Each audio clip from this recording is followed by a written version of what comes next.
Salve, salve, meus queridos e amados irmãos, sejam todos muito bem-vindos a mais uma sessão de perguntas e respostas, aonde pegamos as suas dúvidas e transformamos elas em mensagens, em respostas.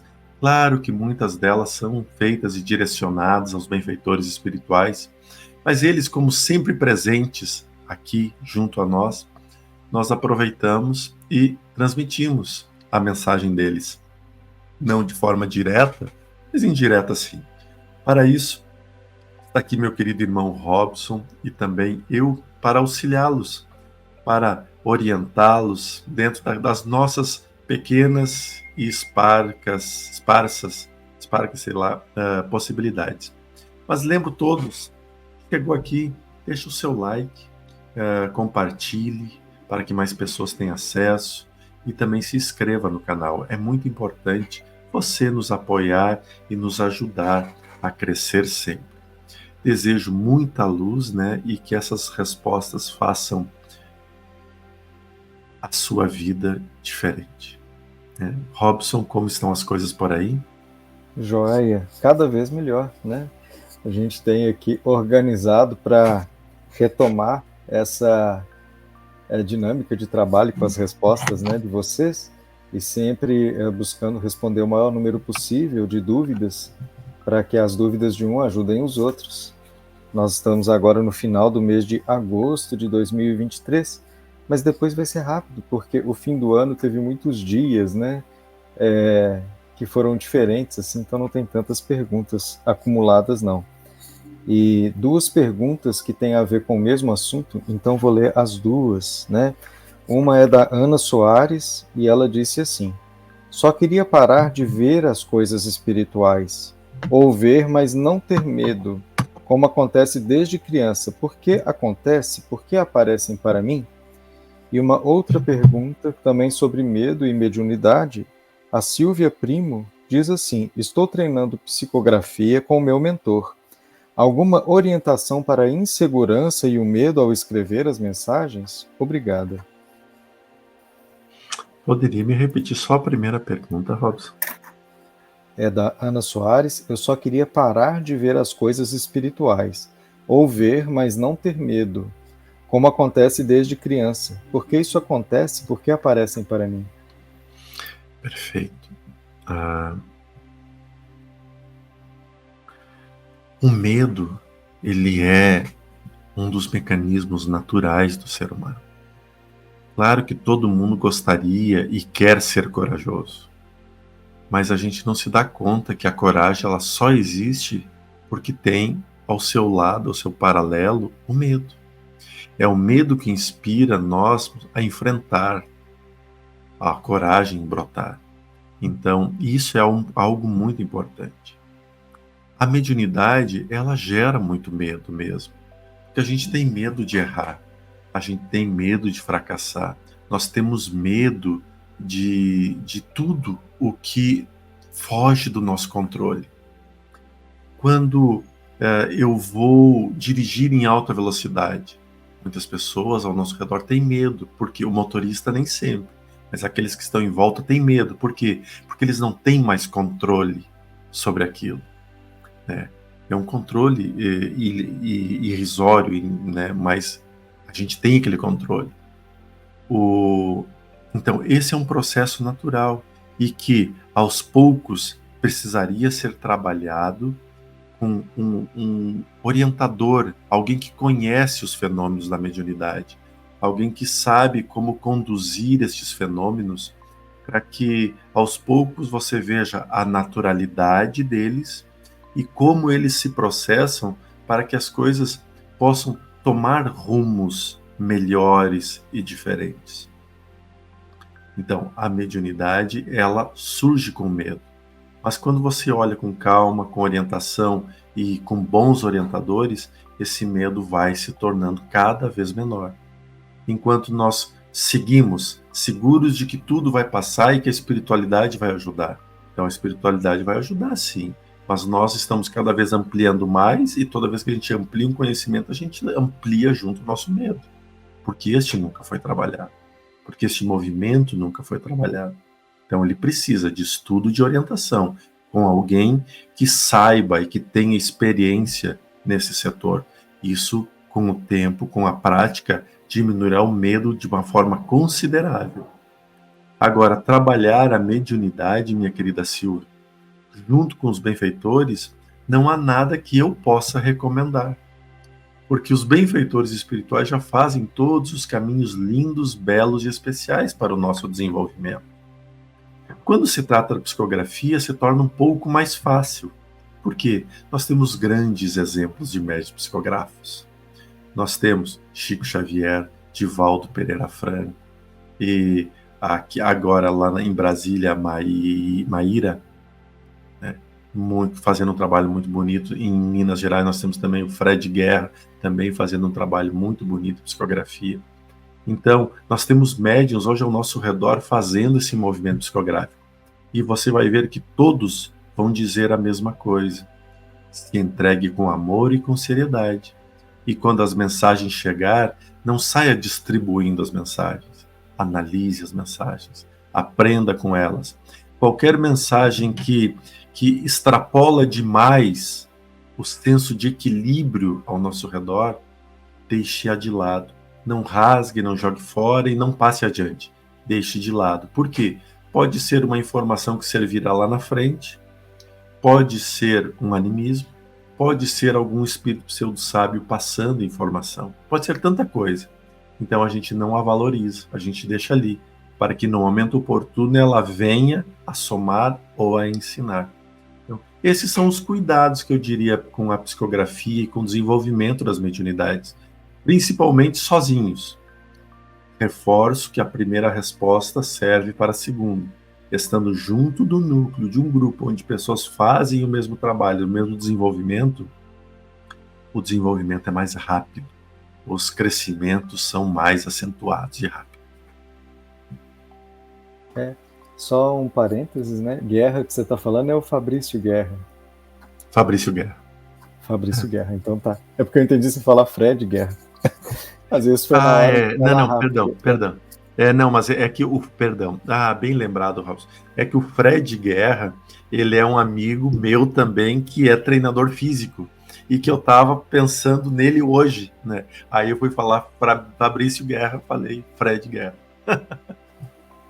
Não, então ótimo. Uma pergunta do Rafa Luca. Existe falange que trabalha com roupa em cor laranja? Se sim, em qual área eles trabalham? Eu não lembro se essa pergunta já apareceu, mas eu não estou lembrando da resposta. Então acho bom te responder de novo. Não, essa não. É muito simples a resposta. A cor não é um problema, minha querida Rafa. Né? Por exemplo, os Exus vão se manifestar de preto, de vermelho, de roxo, né? As pombagiras de saias rodadas, muitas vezes até mostrando o decote, porque é parte da energia delas. E elas vêm com energia positiva, trazendo muitas bênçãos a nós. Quando a gente fala da cor, a gente pode também estar falando de segmentos espirituais, de espíritos que vêm na falange dos mestres ascensos. E aí que existe a fraternidade branca e que vem esse processo das cores. E eles mostram muito, principalmente a parte da pedra, do turbante, que mostra bem qual segmento de energia está vindo. Mas entre os encarnados, e aí que eu queria chegar no final da resposta, tem um espírito, um avatar que esteve reencarnado na Terra e que sua vestimenta era laranja até os pés, que se chama Satya Sai Baba. A sua egrégora é muito forte de luz. E as cores laranjas ficaram sempre muito bem estampadas na lembrança dele. Muito bem. E tem aqui um depoimento, é mais depoimento do que pergunta. Joana Dark Mendes Ribeiro disse assim: estou bastante surpresa. Enquanto o mentor falava, eu estava concentrada em uma parte do meu corpo e recebi uma cirurgia na cabeça, e foi bem onde eu estava concentrada, né? Foi bem extensa e eu senti tudo.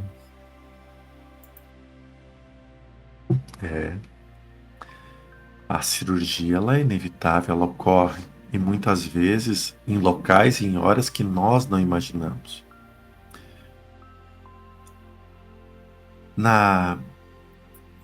nos estudos que muitas pessoas fazem junto com o Hélio Couto, né, com o professor Hélio Couto, ele diz assim: aprenda a soltar, solte. E quando a gente aprende a soltar, a gente aprende a soltar tudo, inclusive as cirurgias espirituais. Então a gente se coloca a serviço da espiritualidade, a gente se coloca na condição de receber o auxílio da espiritualidade. Mas o que eles vão trabalhar, é eles que vão trabalhar. Então, eu sei que eu preciso, Senhor, gostaria muito que curasse minha cabeça, meus ossos, né, minhas mãos, gostaria muito. Mas que seja feita a sua vontade. Se o Senhor achar que tem algo mais, que precisa de mais atenção neste momento, que se cumpra a sua vontade. Então a gente permite, a gente solta, a gente pede a cura, mas a gente solta que a cura aconteça. Porque às vezes a gente está tão focado perdoe-me, não é só uma maneira de dizer, a gente está tão preocupado com a unha encravada que a gente esquece, né, do cisto que nós temos em alguma região do corpo. Pois é, exatamente. E Emília Dias, ela fez uma pergunta sobre o Livro dos Espíritos. Mentor, como interpretar essa resposta do item 1011 do Livro dos Espíritos? Nenhum lugar circunscrito ou fechado é destinado aos espíritos. As colônias espirituais não são lugares circunscritos? E aí eu tomei a liberdade de pesquisar, porque como eu não sou mentor e eu não sei nada de cabeça sobre o Livro dos Espíritos, uma coisa interessante sobre a 1011 é que algumas edições ela vai aparecer como 1012, porque, segundo alguns editores, Kardec esqueceu de numerar a pergunta 1011. Então tem edições que 1011 aparece como subitem da 1010, tem edições que o 1011 vai aparecer como uma pergunta separada. Quando aparece como uma pergunta separada, o Livro dos Espíritos ele tem 1019 perguntas, né? Quando aparece junto, então tem só a 1018. Então, pode ser uma coisa da tradução, né? Então eu vou ler a minha tradução aqui, antes de passar para a consideração de Jordelei. O título é Paraíso, Inferno e Purgatório.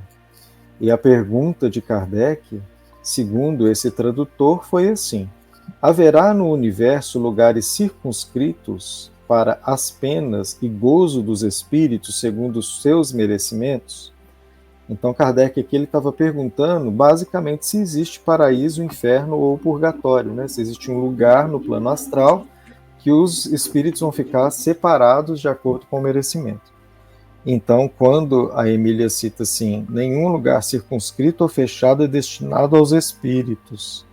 As colônias espirituais não são lugares circunscritos, né? Então a pergunta dela, no fundo, eu estou compreendendo, as colônias espirituais, então, não seriam uma espécie de versão do purgatório, ou do paraíso, ou do inferno? Né?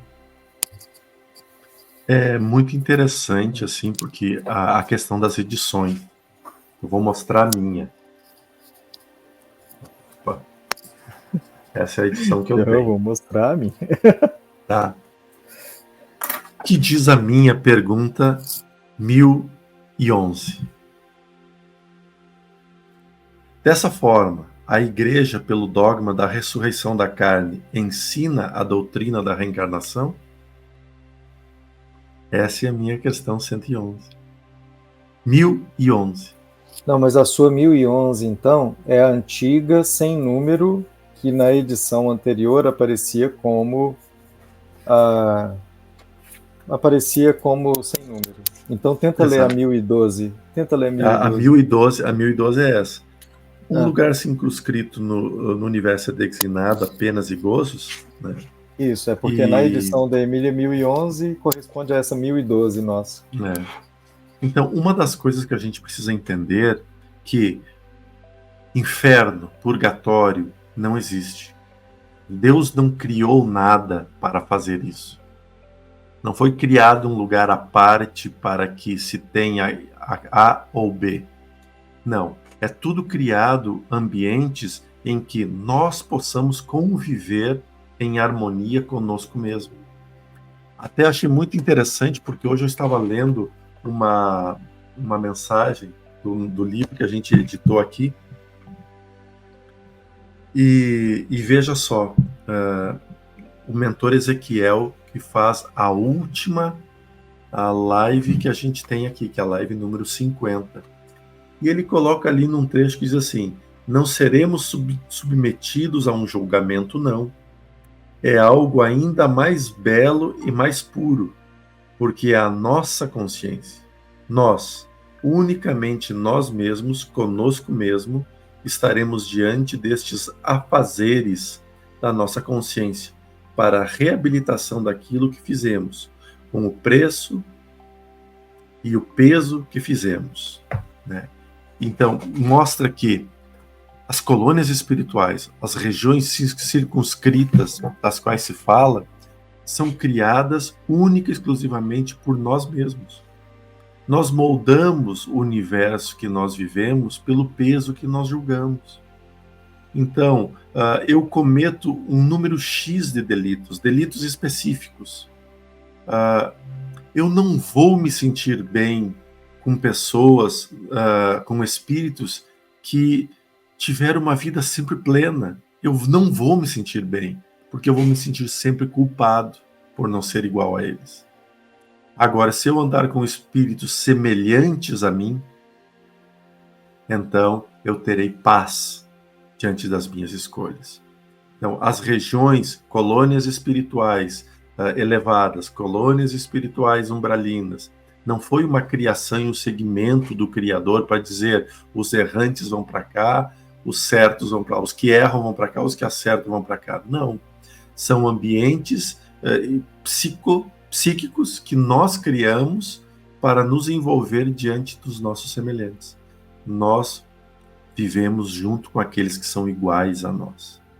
E isso é muito importante. Pelo menos é dessa forma. E veja que os Espíritos dizem: apenas as penas e os gozos são inertes ao grau de perfeição dos Espíritos. Cada um tira de si mesmo o princípio da sua própria felicidade ou infelicidade. Ou seja, nós criamos, nós conduzimos os caminhos. Muito bem. Nós estamos com 17h35. Você acha que dá tempo de outra pergunta? Dá sim. Dá? Então, duas perguntas que estão relacionadas, igualzinho às duas primeiras. Francisco Mateus fez a seguinte pergunta: mentor, como saber se estamos no caminho profissional correto para nós? E uma outra pergunta correlacionada do Paulo Pérez pergunta ao mentor: obrigado pela generosa palavra para a gente hoje. Quais caminhos a espiritualidade poderia me dar para ser um líder mais ideal diante de um dia a dia tão cheio de tarefas? Legal, perfeito. Bem, a profissão não vem do mundo dos espíritos. A profissão vem diante das nossas escolhas, pelas nossas habilidades, ou às vezes pela nossa procrastinação. Às vezes a gente procrastina tanto com estudar, com aprender, ou tem tanta preguiça de estudar, ou bota lá, não gosto de estudar, que eu acabo, na época que eu preciso estudar, no período em que eu sou propício ao estudo, eu não aceito. E aí depois, posteriori, eu tenho que fazer o quê? Viver com aquilo que eu recebo do universo. Porque o universo me traz algo diante das minhas escolhas. E eu o escolhi por não estudar. Então, restringe por demais as nossas capacidades profissionais, tendo que aceitar aquilo que está no nosso círculo das nossas capacidades, das nossas limitações. Quando eu abro um leque, desde a minha infância até os últimos dias de suspiro aqui neste mundo terreno, abrio, buscando ampliar, buscando sempre coisas novas, o fluxo de energias e de atividades as quais eu me habilito a fazer aumentam de forma considerável. Agora, a realização de cada profissão vai estar dentro de você. E mesmo na que você se realizar, vai ter coisas que você vai olhar e vai dizer: não era o que eu queria, isso não me faz bem, isso eu não gosto. Porque tudo tem o equilíbrio no relacionamento entre pai e filho, no relacionamento entre esposo e esposa, namorado, namorada, entre namorados, entre casais, entre tudo, vai ter aquele momento extremamente gostoso e bom, profissional, Então vai ter aqueles momentos áridos, sofridos, que vai necessitar da gente o que nós aprendemos no trabalho do Evangelho. Evangelho de Jesus? Sim, mas ler o Evangelho? Não. Estar evangelizado, para ter boas ações, boas atitudes.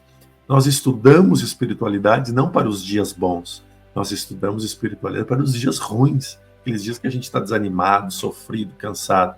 É ali que nós vamos ter que ir lá na espiritualidade e buscar a força para subir. Nos dias que a gente está bem, basta estalar o dedo que surge um monte de informação espiritual. Mas no dia ruim, não. E a liderança, né? A gente precisa entender sempre o seguinte, ter como exemplo, como que eu queria que o meu chefe fosse comigo? Como que eu gostaria que as pessoas que estão à minha frente fossem comigo? Bem, se eu gostaria de leveza, simplicidade, humildade e empurrões, então que eu dê aquilo que eu queria. Faça ao outro aquilo que você gostaria que fizessem com você. Ah, mas eu não recebo. A pergunta não foi como receber, a pergunta foi como ser. Ok, então vamos despedir da turma? Vamos sim. Desejo muita luz, desejo muita paz, desejo tudo aquilo que há de mais bom na vida de vocês. Lembre sempre que quando a tristeza bater, a luz ali já estará presente. Uma semana linda, abençoada, nossa aqui do Portal Paz. Fiquem com Deus.